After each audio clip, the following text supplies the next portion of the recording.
Welcome back to beginner to advance MS Excel course. तो आइए आज हम लोग इस वीडियो में देखेंगे कि पेज लेआउट क्या है। तो पेज लेआउट टैब को हम फिनिश करेंगे तथा उसमें जितने भी रिबन में ऑप्शन है उसको आज हम पढ़ेंगे। तो यहाँ पर हम देखते हैं थीम्स, कलर, फॉन्ट, इफेक्ट। तो इन सभी को हम लोग MS पावर पॉइंट में पढ़ेंगे क्योंकि वहाँ पर इसका उपयोग होता है। MS एक्सेल में उतना इसका उपयोग नहीं होता है। तो आइए हम लोग मार्जिन से स्टार्ट करते हैं। तो मार्जिन का मतलब होता है कि जब हम प्रिंट करते हैं तो उसका मार्जिन सेट हो जाए। तो आइए मार्जिन को सेट करने से पहले हम यह देख लेते हैं कि हम लोग जब MS एक्सेल को स्टार्ट करते हैं तो ये बहुत बड़ा पेज होता है जो कि XFD और 10 लाख 576 पे इस ख़त्म होता है।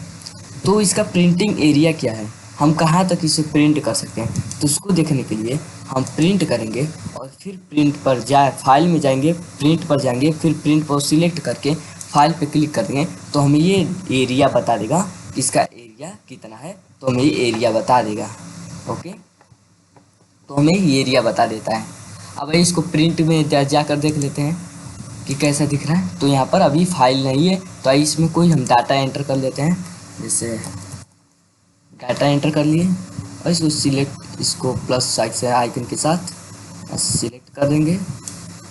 इसको इस तरह हम डाटा को फिल कर देंगे।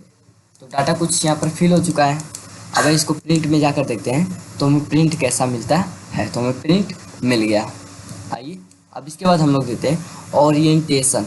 तो ओरिएंटेशन क्या है, मार्जिन को हम लोग एक बार सेट करके देख लेते हैं। तो वाइड में मार्जिन क्या होगा, तो देखिए बॉटम टॉप पे एक, लेफ्ट में 1।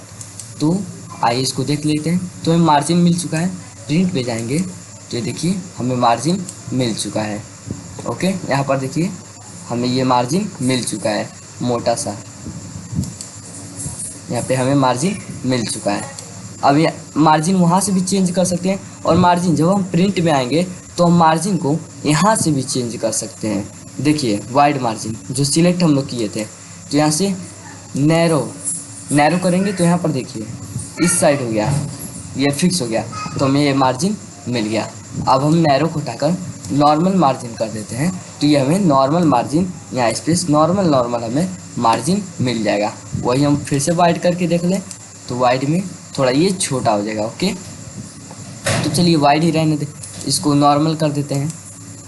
नॉर्मल कर लिया। अब अगला देखते हैं क्या है। अगला है ओरिएंटेशन। तो ओरिएंटेशन क्या होता है, पोर्ट्रेट मतलब लंबाई में और लैंडस्केप मतलब चौड़ाई में। तो ये हमारा जो प्रिंटिंग एरिया है चौड़ा हो जाएगा और जो ये लंबाई था वो कम हो जाएगा। तो आइए प्रिंटिंग एरिया में जाकर देखते हैं प्रिंट हमें कैसा होता है। तो हमें प्रिंट चौड़ा में दे रहा है, लेकिन हम जब इसी को रोटेट कर देंगे तो ये हमें एक ही लंबाई में प्रिंटिंग एरिया दे देगा।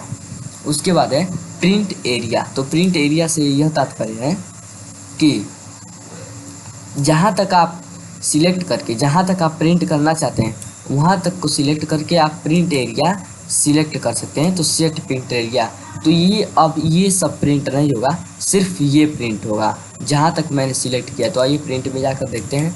तो प्रिंट में जाकर देखते हैं जहाँ तक मैंने सिलेक्ट किया था वहाँ तक ये सिलेक्ट हुआ है, वहीं तक प्रिंट होगा। अब नहीं पूरा हमें प्रिंट करना है तो प्रिंट एरिया दोबारा क्लिक करें, क्लियर प्रिंट एरिया क्लिक कर देंगे। उसके बाद है पेज का साइज। तो पेज का साइज हम देख सकते हैं कि निम्न प्रकार से है। तो एक होता है A3, तो A3 थोड़ा बड़ा हो जाता है। उसके बाद A4, A5, अपने अनुसार अपना साइज चेंज कर लें। हम A3 कर देते हैं, अपने अनुसार अपना साइज चेंज कर लें। ओके, लेटर में नॉर्मल में हो गया। अब इसके बाद आया है पेज ब्रेक। तो पेज ब्रेक को आपने MS वर्ड में देखा ही होगा कि किसी को आधे पर से भाग दें, मतलब पेज के ये एरिया दूसरे में प्रिंट हो और ये एरिया दूसरे पेज पर प्रिंट हो। तो यहाँ पर इसको सिलेक्ट करेंगे और पेज ब्रेक पे जाएंगे और इंसर्ट पेज ब्रेक कर देंगे। तो यहाँ पर देखिए कुछ लाइनें आ जाएंगी। तो ये लाइनें आ गई हैं। अब इसको हमें हटा देना है। तो यहाँ पर आएंगे page break, reject all page breaks, तो हमें रिजेक्ट ऑल पेज ब्रेक हो जाएगा। हम पेज ब्रेक करते हैं तो हमें आधा यहाँ से और आधा यहाँ से दूसरे पेज पर आता। फिर बैकग्राउंड, यहाँ पर आइए बैकग्राउंड को देख लेते हैं। बैकग्राउंड मतलब कि बैकग्राउंड में हम लोग कोई भी बैकग्राउंड फ़ोटो इंसर्ट कर सकते हैं। जैसे कि यहाँ पर देखिए बैकग्राउंड में फ़ोटो इंसर्ट हो गया। अब अगर ये हटाना है इसको तो डिलीट बैकग्राउंड फ़ोटो ऑटोमेटिक उठा लेगा, तो मतलब ये डिलीट हो जाएगा। उसका प्रिंट टाइल्स क्या होता है, तो प्रिंट टाइल्स में आगे हम लोग यहाँ पर प्रिंट टाइल्स का सब भाग है, तो इसको हम लोग पढ़ेंगे। अभी हम लोग सिर्फ एक ऑप्शन है जो इसके आगे नहीं है, ब्लैक एंड वाइट। तो ये क्या है, तो इसको समझने के लिए हम एक फ़ोटो को इंसर्ट कर देते हैं इसमें। तो आइए हम एक फ़ोटो को इंसर्ट कर देते हैं इसमें। तो पिक्चर एंड इंसर्ट, तो यहाँ पर मैंने इंसर्ट कर दिया फ़ोटो को। आइए पेज लेआउट टाइम में दोबारा चलते हैं, प्रिंट टाइल्स पे दोबारा चलते हैं। तो मैंने बताया ये सब हम लोग आने वाले इसमें देखेंगे, आगे है ये सब, सिर्फ ब्लैक एंड वाइट आगे नहीं है। तो इसको यहाँ पर देख लें। तो ब्लैक एंड वाइट का मतलब ये क्या है कि अगर कोई फ़ोटो हम इसमें दे रहे हैं तो ये अभी कलरफुल है, तो ये कलरफुल प्रिंट नहीं होगा, ये आपका प्रिंट होगा ब्लैक एंड वाइट में। तो आइए प्रिंट पे जाते हैं। तो ये हो गया आपका ब्लैक एंड वाइट में प्रिंट होगा। ओके, अब अगर चाहते हैं कलरफुल में प्रिंट हो तो प्रिंट टाइल्स में दोबारा जाएंगे, ब्लैक एंड वाइट को हटाएंगे एंड ओके प्रेस कर देंगे एंड फिर जाके यहाँ पर चेक करेंगे कि क्या रिजल्ट शो हुआ। तो हाँ, रिजल्ट शो हो गया, हमें कलरफुल मिल गया। ओके, अब इसके बाद क्या है, तो इसको हटा देते हैं, इसको हटा दिए। अब इसके बाद क्या है, इसके बाद हाइट विड्थ, तो इन दोनों को मत छेड़िएगा, ये ऑटोमेटिक सेट रहते हैं हाइट और विड्थ। स्केलर क्या होता है, जैसे मैं इस पेज का साइज अगर बड़ा कर दूँ और मान लीजिए A4 कर दिया, नहीं A5 कर देते हैं, इस पेज का साइज A5 कर दिया और इसको क्या करते हैं, डिलीट कर देते हैं इस वाले डाटा को। ओके, तो अगर हम प्रिंट करेंगे तो ये 2 पेज में प्रिंट होगा, आपको दिखा दे रहे हैं प्रिंट एंड ये 2 पेज में प्रिंट हुआ। यहाँ पर देखिए, यहाँ पर पेज ऑफ पेजेस दिखा रहा है कि 2 प्रिंट पेज। मेरे को 2 प्रिंट पे नहीं चाहिए, ये एक ही पेज पर चाहिए, मेरे को एक ही पेज पर चाहिए, ये दोनों अलग अलग पेज पर नहीं चाहिए, मेरे को एक ही पेज पर चाहिए। तो इसके लिए क्या करेंगे, हम स्केलर सेट करेंगे। तो यहाँ पर स्केलर सेट करने के लिए स्केलर को कम करेंगे, तो यहाँ पर देखिए ऑटोमेटिक ये लाइनें बढ़ रही है। यहाँ पर देखिए, यहाँ पर देखिए ऑटोमेटिक ये लाइन बढ़ रही है, तो ये लाइन बढ़ गई और ये डाटा एक ही पेज में आ गया। अब इसको जाकर हम प्रिंट करें तो हमें देखिए एक ही पेज में हमें डाटा मिल जाएगा। ओके, तो इसके बाद अब क्या है, तो ये आपको स्केलर समझ आया। अब इसके बाद क्या है, हमने बोला था कि प्रिंट टाइल्स में यहाँ पर देखिए ग्रिड्स और ग्रिड लाइन्स और default quality row and column heading है, हम लोग पढ़ेंगे। तो आगे वो आ गया हेडिंग्स और ग्रिड लाइन्स। तो आइए इसको पढ़ते हैं। तो इसको क्या है, अगर हम प्रिंट करने जा रहे हैं इसको पेज को, तो यहाँ पर कोई भी नंबर्स नहीं है और ग्रिड नहीं है, ग्रिड लाइन्स नहीं है और ऊपर ABC जो हम लोग का कॉलम है वो नहीं है। तो उसको लाने के लिए हम लोग क्या करेंगे, उसको लाने के लिए हम लोग जाएंगे यहाँ पर, तो ग्रिड लाइन्स मतलब ये, अब ये जो रो कॉलम्स की लाइनें हैं वो वहाँ पर आ जाएंगी और उसके बाद हेडिंग्स पर अगर क्लिक कर देते हैं तो ये सब जो है A से लेकर 6 तक की और ये नंबर्स जो हैं वो वहाँ पर आ जाएंगी। तो आइए प्रिंट में जाकर देखते हैं क्या ये हुआ है। तो हाँ, ये हुआ है, देखिए ग्रिड लाइनें आ गई हैं और नंबर्स आ गए हैं। अब आगे क्या है, सेंड बैकवर्ड। तो ये क्या है, इसके लिए हम लोग कोई शेप ले लेते हैं। तो आइए हम शेप ले लेते हैं, जैसे मैंने एक ये शेप ले लिया और इसके बाद एक और शेप ले लिया, एक ये शेप ले लिया।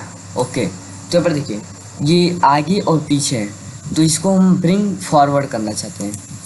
ये ब्रिंग फॉरवर्ड अभी है, ये ब्रिंग फॉरवर्ड है, अभी हम इसको ब्रिंग फॉरवर्ड करेंगे तो ये भी ब्रिंग फॉरवर्ड है, ब्रिंग फॉरवर्ड। तो जो हमारे आगे वाला था, ये जो शेप है ये आगे गया और वो जो शेप था वो पीछे चला गया। अब इसी को ब्रिंग बैकवर्ड कर दें तो हमें आ जाएगा। अब यहाँ पर देखिए जैसे ये है और एक ये है, तो ये वाला शेप है और ये वाला शेप है, यहाँ पर थोड़ा सा इसको आगे कर देते हैं, 1 2 शेप है। ओके, तो ये वाला शेप है पीछे चला जाए, ये वाला शेप आगे वाला जा जाए, तो इसको करेंगे सेंड बैकवर्ड।